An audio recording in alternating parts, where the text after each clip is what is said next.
Bonjour à tous et bienvenue dans cette nouvelle vidéo dédiée à l'apprentissage de Fusion 360.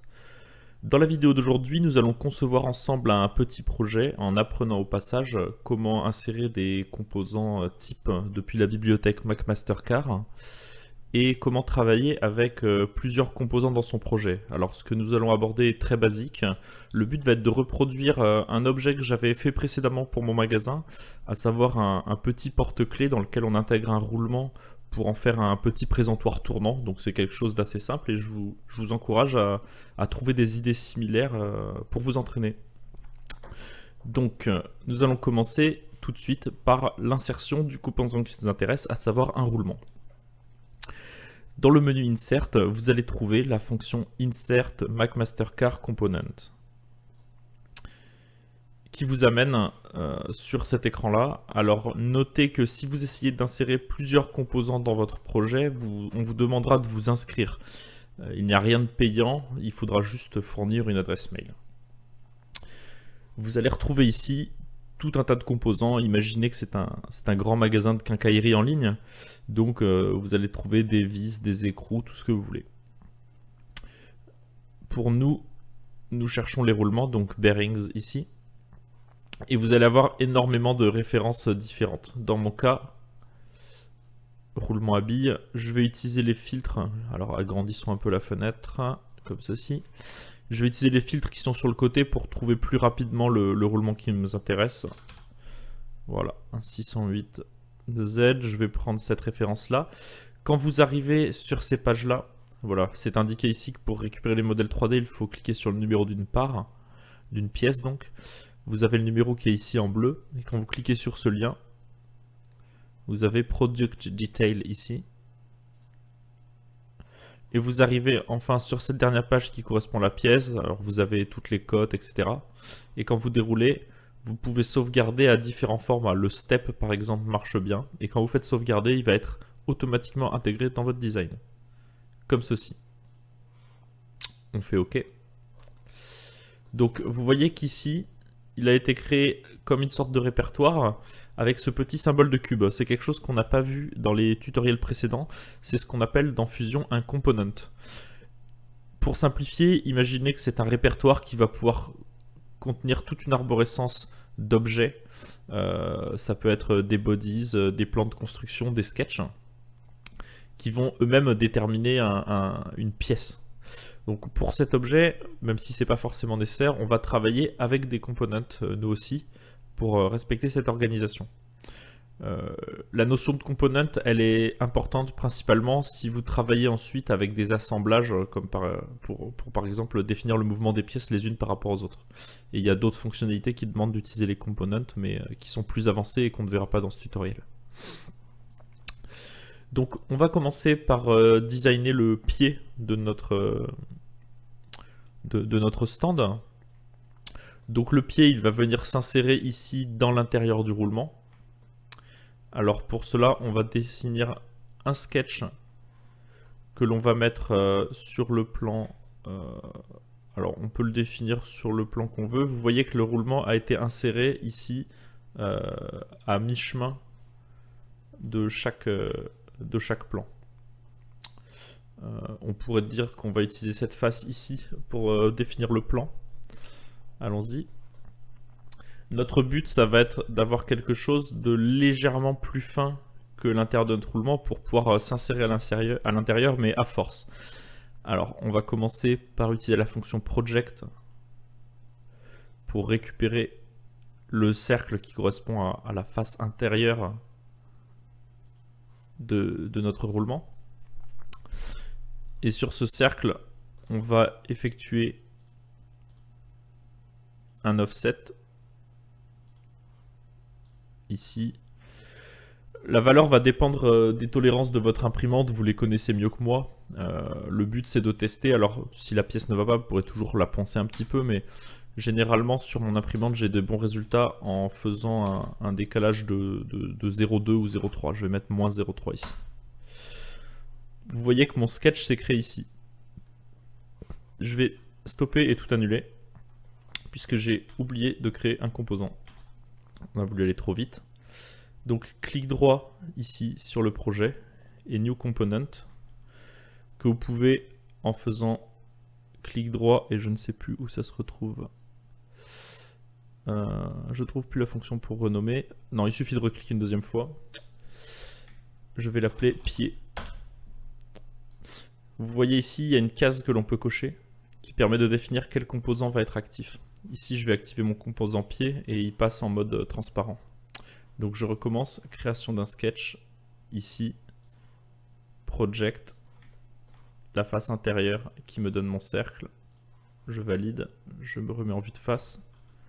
Un offset de -0,3 mm. Très bien. Maintenant, je vais créer une extrusion dans deux sens. Dans le premier sens, je vais aller jusqu'à la hauteur de mon roulement ici, en faisant extend face pour qu'il comprenne où s'arrêter. Voilà. Dans l'autre sens, je vais aller, alors voyons voir ce que ça donne. 4 mm, ça permet de dépasser un petit peu, ce sera pas mal. Quoique à réflexion, je vais le faire légèrement plus court. Je n'ai pas besoin d'aller jusqu'au bout du roulement. Je ne veux pas que ça aille en collision avec le reste de ma pièce en dessous. Donc, on va faire plutôt dans l'autre sens. 4 mm ici. Et seulement 3 mm ici pour ne pas dépasser. Voilà. Donc vous voyez, je réfléchis au fur et à mesure. Il y a beaucoup de façons de faire le dessin. Je valide et j'ai déjà l'embout qui viendra se mettre dans mon roulement avec un léger jeu ici que vous pouvez faire varier en fonction de votre imprimante. Maintenant que c'est fait, je vais vouloir dessiner le pied lui-même. Donc, je vais commencer par créer un sketch sur ce plan ici. Je vais utiliser Project pour récupérer Intersect, la tranche qui correspond à mon embout ici. Ça va me permettre de me positionner précisément. Et on va réaliser un premier trait qui va correspondre à la hauteur de mon pied. Donc, admettons que je veux qu'il fasse 10 cm de haut. Donc 100 mm. Ici, très bien. Et ensuite, à vous de voir vis-à-vis de la forme que vous voulez lui donner. Je vais refaire quelque chose d'un peu similaire à ce que j'avais fait précédemment, en prenant un deuxième trait comme ça, puis une spline pour lui donner une forme légèrement plus arrondie. Alors attention à ne pas être trop fantaisiste dans vos formes, pensez que si vous souhaitez l'imprimer en 3D ensuite, il ne faut pas que vous ayez par exemple des parties en porte-à-faux. Si on fait quelque chose comme ça, vous pouvez ensuite retoucher les courbes de votre spline à votre convenance. Voilà, moi je vais juste retoucher légèrement comme ceci. Voilà. Et stop sketch. Je vais maintenant faire une extrusion de ce pied-là en symétrie, de façon à ce que mon pied s'étende des deux côtés. Je pense que un pied de 5 mm d'épaisseur sera largement suffisant. Donc soit je mets 2 mm 5 de chaque côté, soit je saisis en me mettant ici une valeur totale de 5 mm, ça revient au même.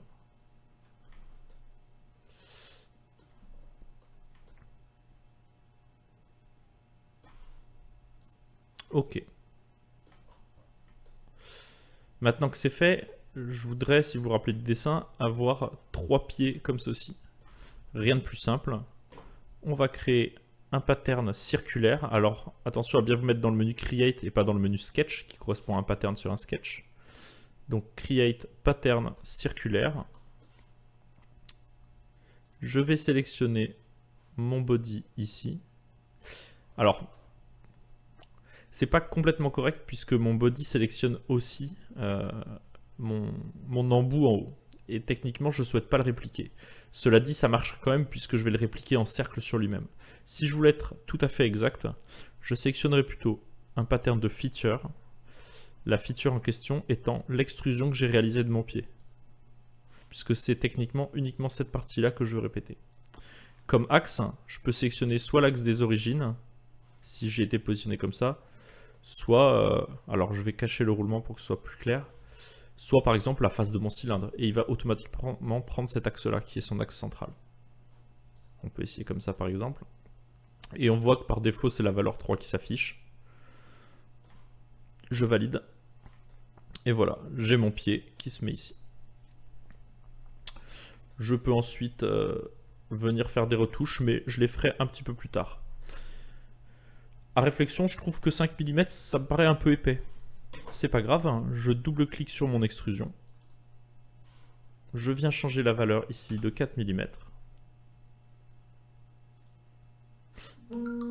Et c'est automatiquement appliqué au reste de mon pattern, puisque Fusion recalcule à partir de l'historique. Donc on est pas mal. Hop là, c'est pas la bonne arborescence, je m'inquiétais de voir autant de bodies. On est pas mal, j'ai mon pied qui peut être considéré comme étant terminé. Je vais le masquer. Repartir de mon roulement ici. Donc là, je le sélectionne. Vous voyez, hop, on a le pied et le roulement. Si vous voulez, pour une raison ou pour une autre, activer l'ensemble des composants d'un coup pour les visualiser, vous avez la même petite case à cocher ici au niveau du projet.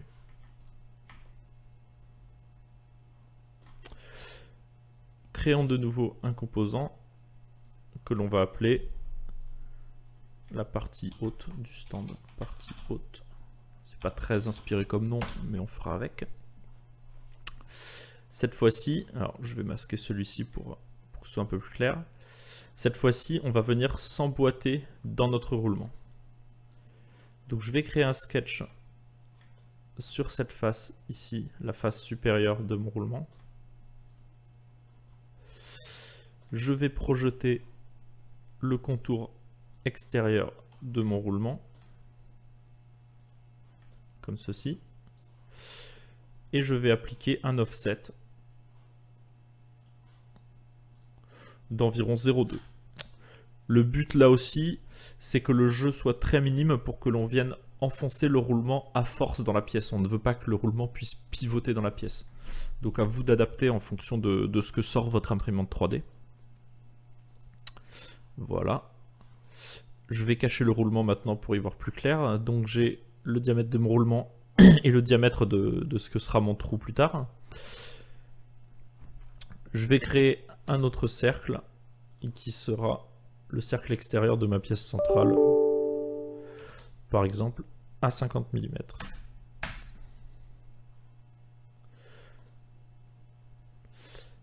À partir de là, il y a plusieurs façons de faire. Soit je fais une première extrusion de l'ensemble. On va faire quelque chose d'un peu plus épais comme ceci. Voyons voir par rapport au pied pour me se rendre compte. C'est peut-être un peu épais. Non, on va laisser comme ça. À vous de voir après les dimensions que vous souhaiterez. Puis, une fois que c'est fait, réafficher le sketch et venir creuser à l'intérieur en prenant bien, hop là, il me prend n'importe quoi, en prenant bien ce profil là. Alors là il me sélectionne des profils qui correspondent à d'autres parties du roulement, donc faites bien attention à avoir tout l'intérieur comme ceci. Ah, j'ai fait une bêtise, j'aurais dû me positionner plutôt sur ce plan-là, j'ai pas réfléchi. On va recommencer. Hop, CTRL Z. On annule tout ça. J'aurais très bien pu aussi revenir en arrière dans l'historique. Ça aurait été plus rapide.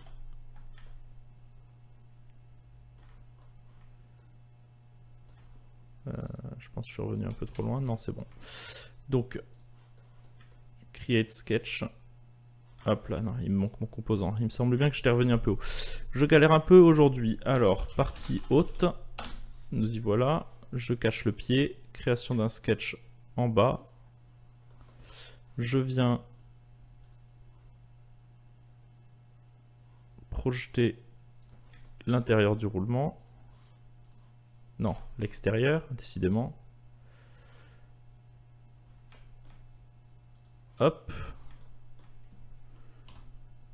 On rajoute un offset, 0,2 mm. Je cache mon roulement. Je fais un cercle extérieur de 50. Voilà. Une extrusion de tout ça sur 15 mm. Je vérifie que je sois dans le bon sens par rapport à mon pied, c'est le cas.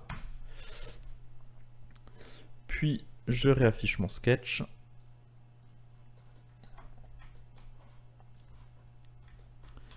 Et je viens faire une extrusion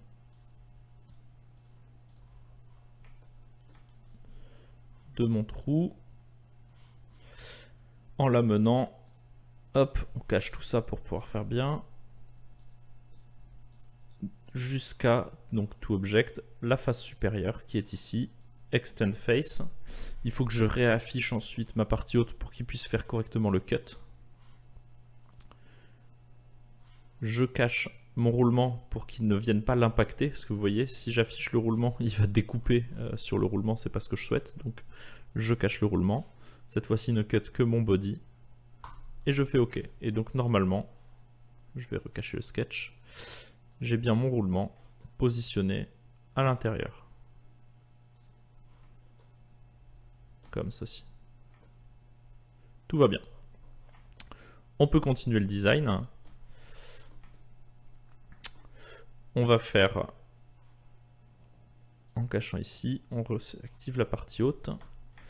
On va faire un sketch qui va être sur cette partie-là. Le diamètre extérieur de mon stand, donc il va nous falloir une bande. Je vais faire par exemple un premier cercle de 150 et un second cercle de 140. Donc j'aurai une bordure d'1 cm d'épaisseur. Non, de 5 mm, puisque j'aurai 5 ici et 5 de l'autre côté. Et je vais faire une extrusion de ceci sur 10 mm, par exemple. Bon, c'est un peu grand. Allez, on va faire 7 seulement. Hop, en négatif pour aller dans ce sens-là. Parfait. On va maintenant créer les branches. Donc là aussi, hein, on fait quelque chose d'assez libre. Qu'est-ce que je pourrais faire? Je vais commencer par tracer une ligne ici qui me servira de ligne de symétrie. Donc que je définis comme étant un trait de construction. Puis à l'aide d'une spline, je vais relier de la façon qui m'intéresse mon cercle extérieur et intérieur. Voilà, je pourrais faire une branche de cette forme-là par exemple. Alors je la trouve un peu gonflée peut-être. Voilà, faire quelque chose comme ça.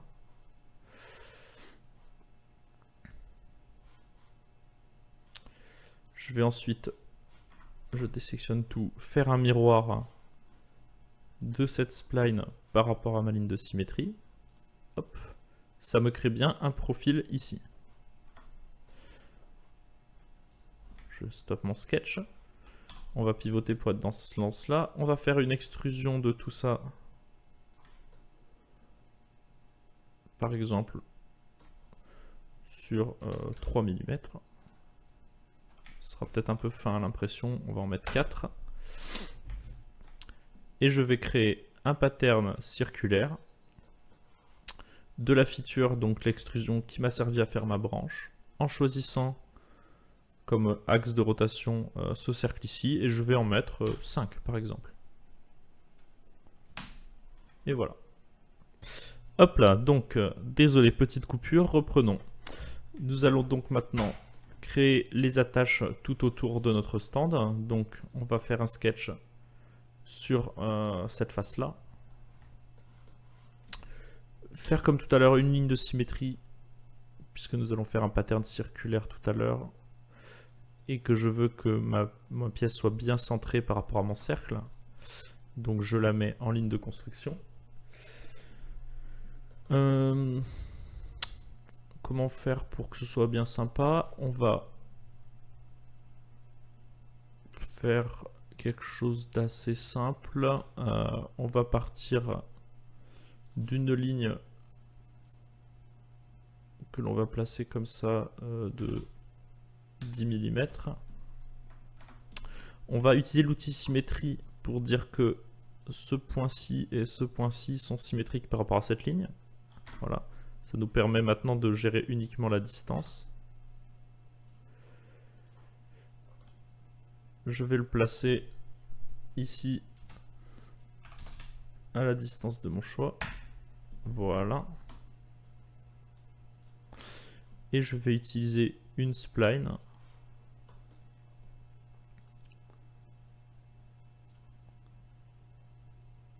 pour venir placer mon point ici. Je peux utiliser cette poignée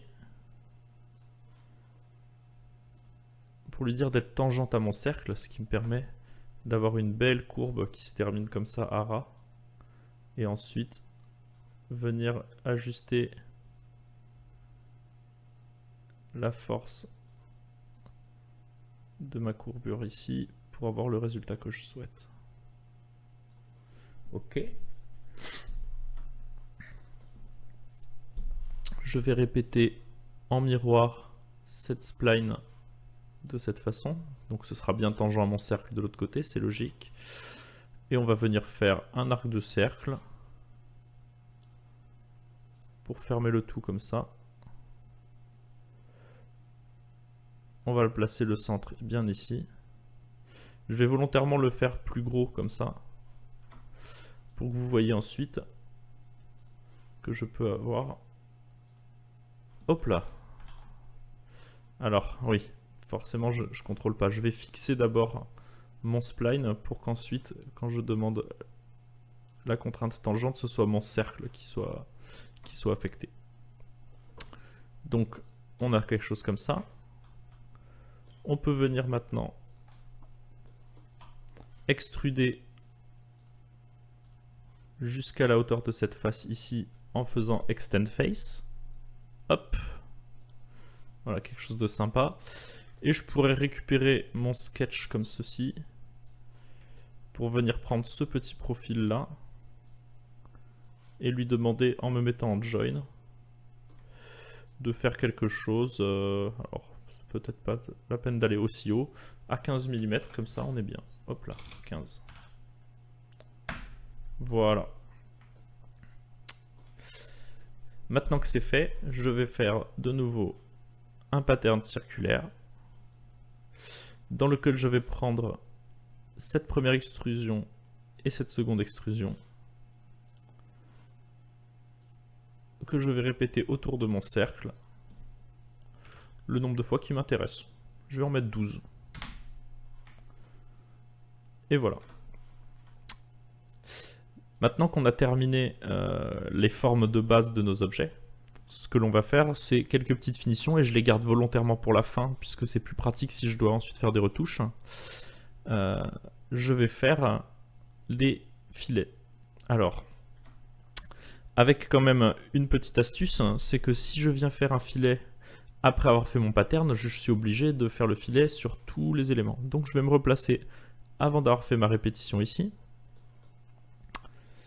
Et je vais venir faire un filet ici.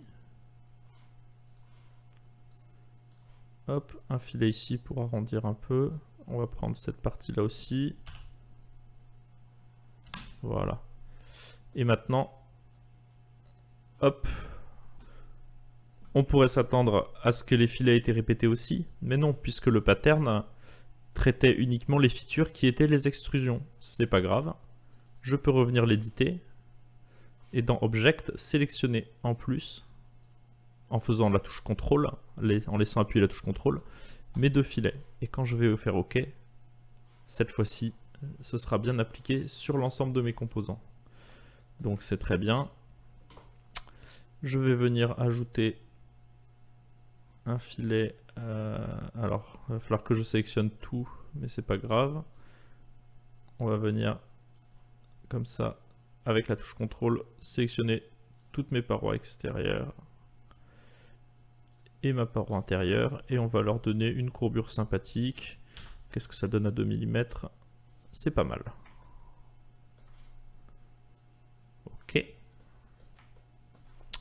De la même façon, on pourrait retravailler nos branches. Donc je vais venir me replacer avant la répétition de mes branches. Je vais créer un filet sur ces deux parties ici. Voilà. Ok. Et quand je reviens à ma répétition, comme tout à l'heure, je l'édite et je lui demande de prendre également en compte, avec la touche contrôle, mon filet qui est ici. Et voilà. Je peux revenir avec cette touche-là à la fin de mon historique. Hop, vous voyez qu'il recalcule tout. Un dernier filet pour notre arrondi ici, qu'on va faire un peu plus important que les autres. Ouais, c'est pas mal comme ça. Et voilà. Voilà pour notre partie haute. Faisons de même pour notre pied que l'on va réafficher. Même principe. Je vais me mettre une première fois ici pour venir appliquer les filets sur ces deux pièces là. Ça aura l'avantage de ne plus dépasser ici de mon cercle. Je vais même faire un petit peu plus. Voilà, pour que ce soit plus esthétique. Et quand je réapplique mon pattern, je n'ai plus hop, qu'à venir là. Vous remarquez une chose intéressante, vous l'avez peut-être vu sur l'affichage.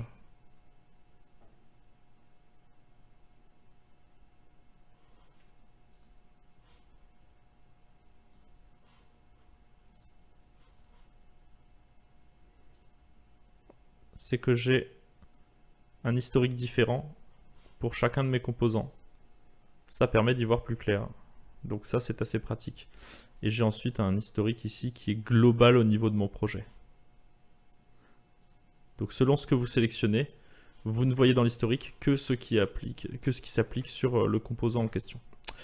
Revenons à notre pied. Je pourrais également peut-être lui faire un filet sur ces trois axes ici. Donc toujours j'utilise la touche contrôle.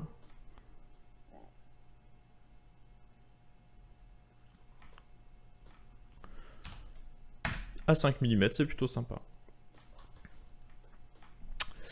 Donc voilà, moi je vais considérer que mon objet est fini. Si j'affiche l'ensemble de mon projet et que je réaffiche bien ma vue, alors je n'ai pas fait exactement dans les mêmes proportions. Peut-être que pour la stabilité, mes pieds nécessiteraient d'être un peu plus larges maintenant que je le revois. Et ben c'est pas grave, hein. Ça peut se faire très rapidement. Il suffit que je réactive mon pied, que je retourne à mon sketch, donc qui n'était pas le premier mais le deuxième, et que je lui donne des pieds plutôt de 75. Oh là là, quelle catastrophe. Je n'ai pas verrouillé, j'ai mal travaillé puisque j'aurais dû contraindre beaucoup plus mes sketchs, par exemple en lui donnant ici une contrainte horizontale, et cette fois-ci il ne va pas se déformer n'importe comment. J'ai plus qu'à retoucher mon spline pour lui donner une forme qui me va bien. D'ailleurs, j'aurais pas dû faire un pied qui se termine en pointe comme ceci, puisque ça va être assez compliqué à imprimer. Hop. Oh, quelle catastrophe. Donc on supprime la contrainte comme ça de coïncidence. On se met à l'horizontale. On va ensuite supprimer cette dimension pour la réappliquer ici, puis créer une ligne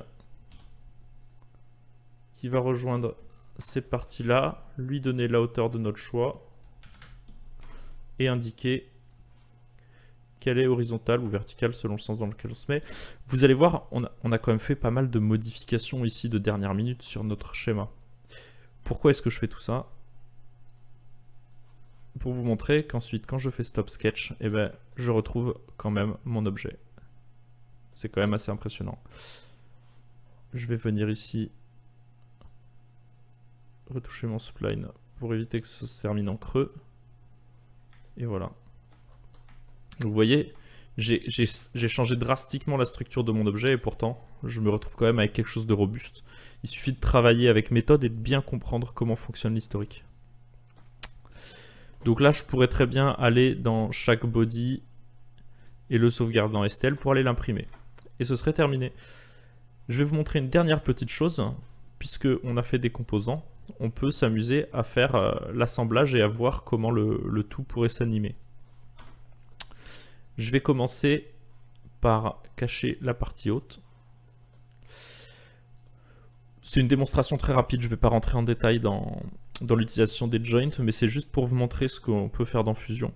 Donc là, je vais utiliser uniquement des as-built joints. Contrairement aux joints, ça veut dire que les jointures vont être définies avec en conservant la position actuelle de mes composants. Donc je définis une jointure as-built entre mon pied et mon roulement. Donc là tout l'écran s'est mis à trembler parce que je suis sur une contrainte rigide. Moi, je veux que le roulement tourne autour de mon pied. Donc je vais lui mettre une contrainte de révolution. La position de cette révolution, je la définis comme ceci. Et là, vous voyez que c'est mon pied qui tourne. Pourquoi? Parce que ça dépend de l'ordre de sélection. Je peux recommencer en sélectionnant mon roulement puis mon pied.